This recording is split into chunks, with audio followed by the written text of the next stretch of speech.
Yo guys, welcome to my Trails of Cold Steel Sidequest guide, West Celdic Highway Monster.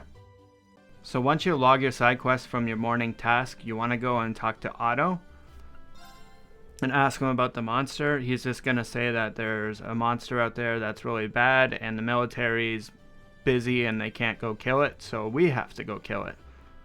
Here we go. But before we start, we should set up our links and make the fight go by a lot quicker.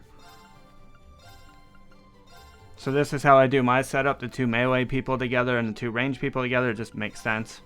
Now we want to go to the West Celdic Highway, and then we're just going to follow this path. It's pretty close to the edge of town.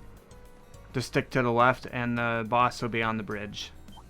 Just avoid monsters if you can. If you get in a fight, you can either kill them or run away. Should be pretty easy at this point now. We've been through here a couple times already. So here's the monster. It'd be a big warning. It's like, do not attack. But we're going to attack anyway. So he does this casting thing, which is a wind-based tornado attack, and if you use Autumn Leaf Cutter before he takes it off, you can interrupt it, but it'll hit you for about 900 damage. My strategy for this fight was to hit him with Flame Bridge, because it can put a burn on him, and it ticks pretty good for like 600 or 700. So if the burn procs, then it's like free damage every time he takes a turn. With Elliot, I just put Resounding Beat on everybody to boost up their defense and stuff, but I had to quickly run in there with Reen to interrupt his attack. And then with Laura, I just use Armor Breaker, because that will lower his defense to make your attacks do more damage. So as you can see, his physical attacks like completely unbuffed hit for about 600, 700 damage. If we put Resounding Beat on, then it won't be as bad. That's another attack is a Tornado. I believe it puts blind on you, and that guy's blind immune, so that's why the resist thing came up. So there's another Flame Bridge.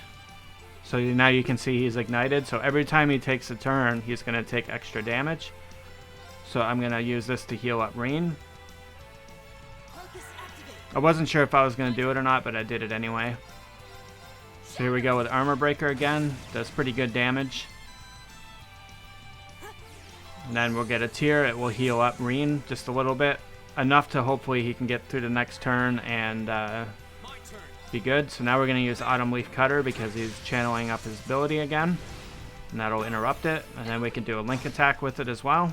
So nice, pretty good damage there. So you can use Blessed Arrow if you have it to heal people. So I ended up doing that. It also gives, I forget what I think it's SP to the person as well. So it'll help keep him being able to do his attacks. So now he's charging up his ability again, but we won't be able to interrupt it this time, so I'm just going to buff up defense to make sure that everyone's good to go, because this will be his big attack. Now I'm not sure if it's an AoE or not, but I've only had it hit one person in this fight, so there you go. It hits for about 850. So I'm just going to use Autumn Leaf Cutter to make it so it turns a little bit longer. It's good to keep an eye on like the buffs on the side too. If they get like, if he's going to get like a big buff, then if you delay his turn a little bit, then the buff will go to your guys and whatnot. So here, just going to hit him with Flame Bridge again, try to get him ignited. And get a link attack in, a little extra damage. It's not a whole lot, but a little bit's good. So here I'm just going to rebuff everybody just to make sure everything stays afloat. Gotta keep on this. And here I'm going to use Autumn Leaf Cutter again. It's only going to delay his turn like one, but he's still going to get the next turn. And then I had a critical buff thingy. So now he's doing his big attack again. But I won't be able to interrupt it this time. So he's going to hit another one of my characters, so gonna go after the girl. I think Elisa is her name, I think. One of these days I'll remember the names of the characters. I tried to use this ability on myself, but it only works on party members, so I was just like, whatever, I'll hit him with Flame Bridge. He's almost dead. So we'll go with that, get another link attack. And then we're gonna do an Autumn Leaf Cutter with Reen.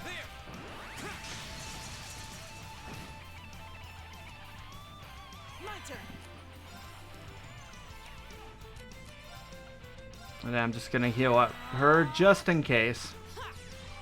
It's probably not going to be that big of a deal, but it's better just to have them topped off just in case. So here we're going to do Autumn Leaf Cutter again. Kerboom. And then that's dead boss. After you killed the boss, then you just have to run back to auto and turn your quest in. Hope this guide was helpful, and if you enjoyed the video, please hit the like and subscribe button. It'll help the channel out a lot. Thanks for watching, and have a good one.